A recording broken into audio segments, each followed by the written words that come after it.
At 0223 hours, the Black Sea was quiet. No gunfire, no radar alarms, no engine wakes. Just the deep pulse of waves rolling under fog thick enough to swallow a ship whole. But three shapes were cutting through that darkness. Not warships, not missiles, not even the sleek, modern naval drones Russia had come to expect. These were FP-1S plywood-bodied, hand-assembled Ukrainian strike drones flying barely 3 meters above the surface, engines humming low.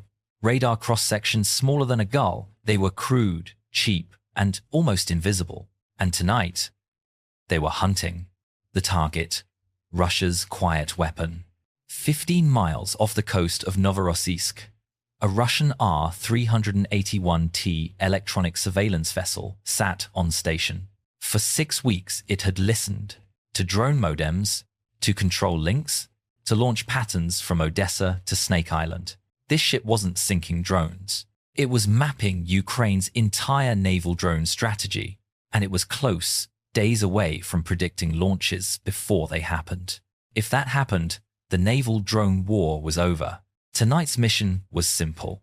Find it, blind it, burn its electronic brain.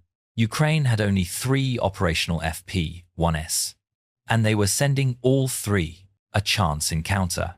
At 0245, a Russian 4-post R reconnaissance UAV appeared on the horizon.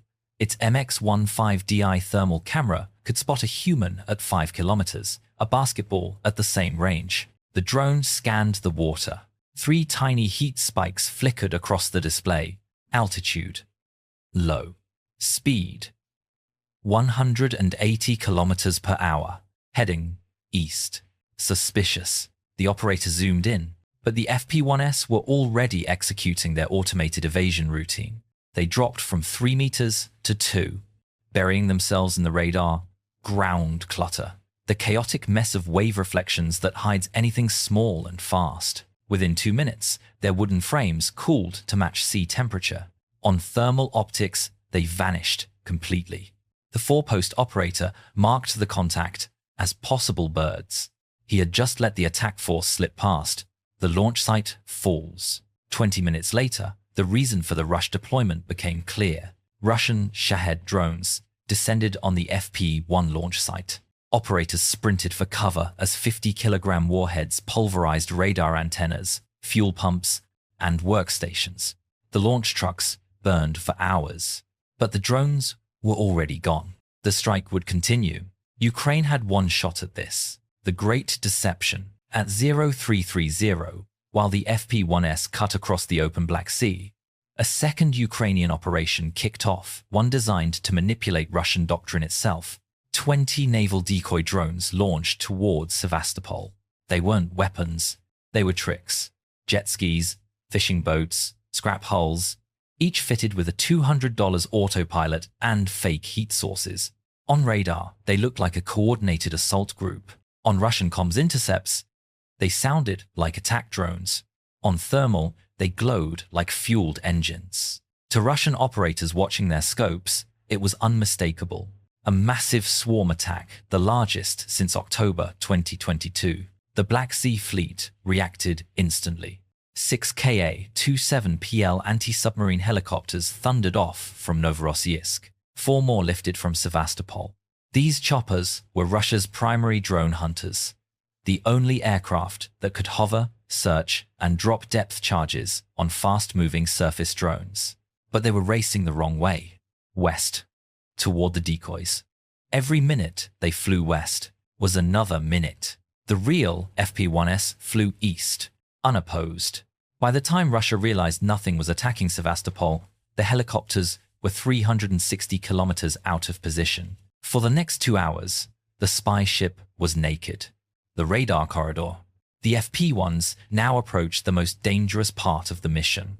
Russia protected this sector with 2 Podlet K, 1 low-altitude radars. Normally, their 10 RPM rotations overlapped to create a nearly flawless detection umbrella. But radar rotational patterns always leave tiny blind spots, 4 seconds per minute, where both antennas face away from the same sliver of sky. Ukraine had mapped those slivers. A 2-kilometer wide corridor invisible for 4 seconds at a time was the only safe passage. At 0447, Drone 1 entered the corridor cleanly. 4 seconds invisible, 2 seconds painted, 4 seconds invisible. It slipped through. Drone 2 followed. But Drone 3 drifted. A microscopic flaw in its gyroscope caused a 200-meter navigation error and growing. To correct, it burned precious fuel. Too much. By the time it realigned with the corridor, the radars were desynchronized on Russian orders. Both antennas swept over the drone simultaneously. It lit up like a Christmas tree on their scopes. But Sevastopol was under attack. 20 targets versus 1. The operator labeled it probable bird.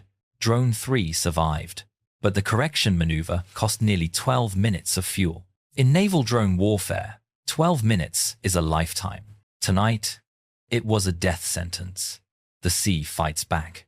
At 0600 hours, as the drones approached the last 100 kilometers, the Russians escalated.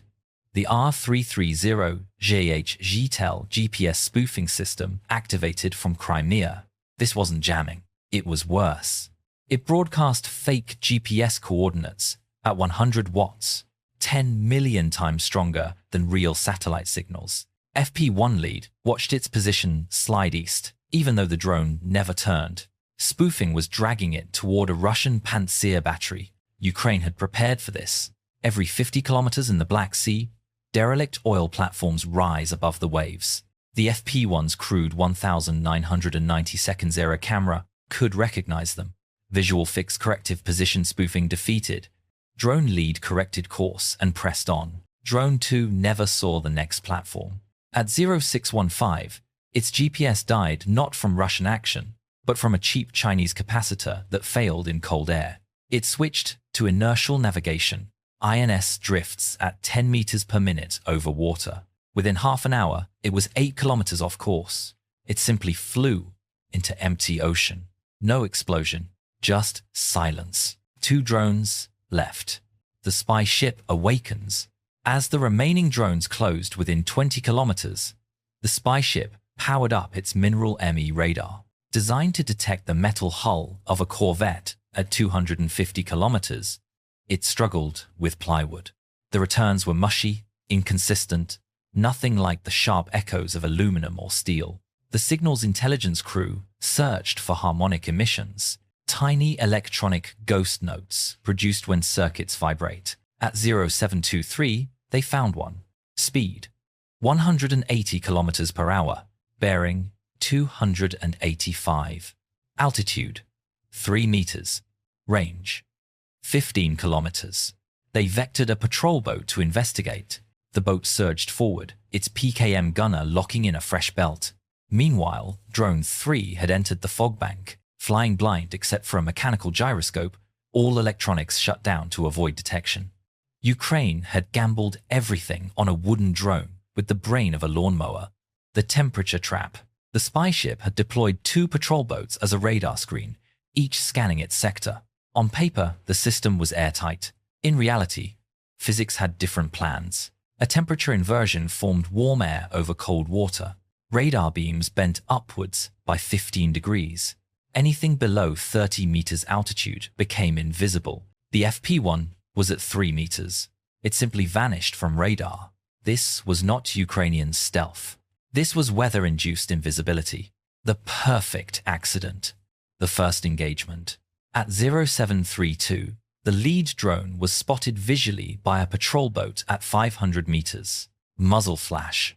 Tracer arcs. The PKM barked in long bursts. Rounds punched clean holes through the plywood fuselage. One struck the propeller, cracking it.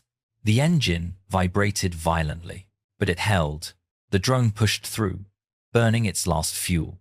At 0733, the spy ship finally appeared on its front camera, a dark silhouette rising from the fog. But the damaged engine gave its last gasp. It seized. Drone lead transitioned into a silent glide. 1 minute of flight left. Drone 3 approached, unseen from the opposite side. The real killer. Every Russian lookout was focused on the first drone. Binoculars pointed south. Gunners tracking its dying glide path. Nobody looked northwest. At 0734, Drone 3 emerged from the haze, 10 meters above the water, accelerating. The lookout saw it at 300 meters. Too late. The FP-1 slammed into the mast base, where the mineral radar, R-381T antennas, and SIGINT processors were housed. The warhead detonated inside the superstructure. The bridge was gutted instantly. The R-381T arrays, capable of detecting a radio in Romania, melted. 6 weeks of pattern logs burned. Signal processors warped. Power supplies erupted in secondary explosions. For 18 hours, the wreck smoldered. When the flames died, the ship still floated, but its electronic eyes and ears were gone forever. A spy ship without sensors is just a steel box drifting at sea. The aftermath. Within hours, Ukrainian naval drones resumed launching. From new sites, new angles, new timings. But now, Russia had no pattern, no logs, no predictive matrix. All the intelligence needed to shut down Ukraine's naval drone campaign had been wiped out by 3 plywood aircraft, costing less than $15,000 each. Russia continued striking empty fields, still believing they understood the old patterns. They didn't. The patterns were dead, and the Black Sea belonged to the shadows once again.